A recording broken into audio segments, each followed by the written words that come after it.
eu sou Júnia Tolentino, professora de História, e o tema da nossa aula de hoje é Revolução Puritana. E aí, vamos lá? O que foi a Revolução Puritana? Quais fatores contribuíram para essa revolução? Por que essa revolução ela é chamada de puritana? Essas e outras perguntas nós vamos tratar na aula de hoje. Mas antes de respondê-las, eu preciso voltar um pouquinho lá atrás, naquelas aulas anteriores que nós já tivemos, falando sobre a dinastia Tudor. O absolutismo na Inglaterra, ele esteve no seu apogeu, no seu auge, com a dinastia Tudor, nos governos de Henrique VIII e Elizabeth I. Vale destacar que foi nesse período que foi criada a Igreja Anglicana, que também ocorreu o início da expansão da Inglaterra sobre as outras nações. A Inglaterra começou a se despontar como uma nova potência mundial. Inclusive, foi no governo de Elizabeth I que ocorreu a famosa batalha contra a invencível armada de Filipe, da Espanha, onde que a Elizabeth I saiu vitoriosa dessa batalha. E aí a Espanha saiu muito enfraquecida e a Inglaterra saiu vitoriosa. Mas é nesse contexto que surge a Revolução Puritana. Por quê? Porque Elizabeth I, ela faleceu sem deixar herdeiros, e o trono foi para os seus parentes mais próximos, os reis escoceses. O trono foi para a dinastia Stuart, gente. Quem foi? Jaime I e Carlos I. Esses governos, eles foram marcados por ser absolutistas. Mas, diferentes de Elizabeth I, o governo de Jaime e de Carlos entraram em constante conflito com o parlamento. No governo de Jaime I, que ocorreu de 1603 a 1625, o governo dele foi marcado por constantes perseguições a católicos e puritanos. Os puritanos como eram chamados os calvinistas lá no Reino Unido. Vale destacar que o governo de Jaime I ocorreu também constantes aumentos de impostos, e isso gerou vários atritos com o parlamento, chegando ao ponto de Jaime I dissolver o parlamento entre os anos de 1614 até 1622. Nesse contexto, nós vamos ver também o governo de Carlos I.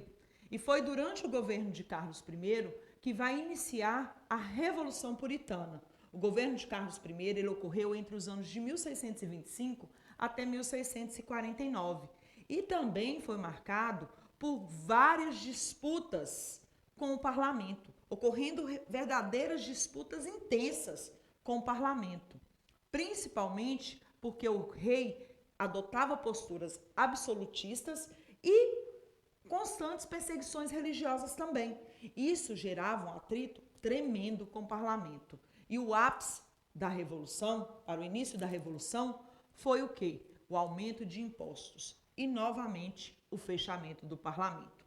Com isso, o parlamento não aceitou e ocorreu o início da Guerra Civil em 1642. Alguns historiadores consideram o início da Revolução em 1640. Outros já adotam o ano de 1642 como verdadeiro início dessa Revolução Puritana.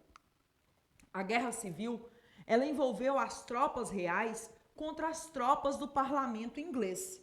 Com a vitória do parlamento, o rei Carlos I foi condenado à morte por decapitação em 1642. Eu quero destacar aqui que essa guerra civil, ela ocorreu entre o rei e o parlamento.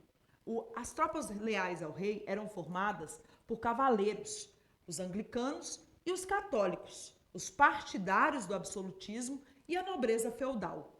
Já as tropas do parlamento, chamados de cabeças redondas, eram os puritanos, a burguesia e a nobreza rural progressista, os gentry, camponeses e artesãos, e tinha como principal líder Oliver Cromwell. Eu ainda vou falar para vocês que esse conflito, além de ser político, econômico e social, evidenciou um clima de tensão que havia entre os puritanos calvinistas e os anglicanos. E ainda vou destacar mais ainda para vocês que houve uma verdadeira guerra, muito derramamento de sangue. Agora, por que o exército de Oliver Cromwell vai sair vitorioso.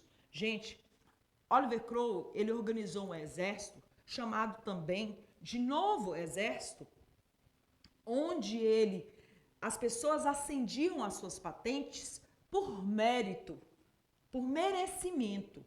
Se ele lutou, teve vitórias, aí ele ascendia a sua patente. E não como o exército do rei. O exército do rei lutava e tinha suas patentes de acordo com o seu nascimento. Por isso que o exército do rei não foi tão vitorioso, porque o engajamento do exército de Oliver Cromwell foi muito maior. As pessoas lutavam porque elas participavam e queriam lutar naquela guerra. Muitos dos soldados de Oliver Cromwell, inclusive, se converteram ao puritanismo e tinham engajamento na causa. Eles discutiam sobre as batalhas, eles discutiam sobre política. E isso aumentava o interesse deles em novas vitórias. Com isso, o exército de Oliver Cromwell saiu vitorioso. O rei, ele foi derrotado, ele foi capturado e ele foi julgado por traição. Sendo julgado por traição, o rei Carlos I, ele foi decapitado. A morte do rei, ela representou o rompimento com a ideia da origem divina do rei e do poder absoluto.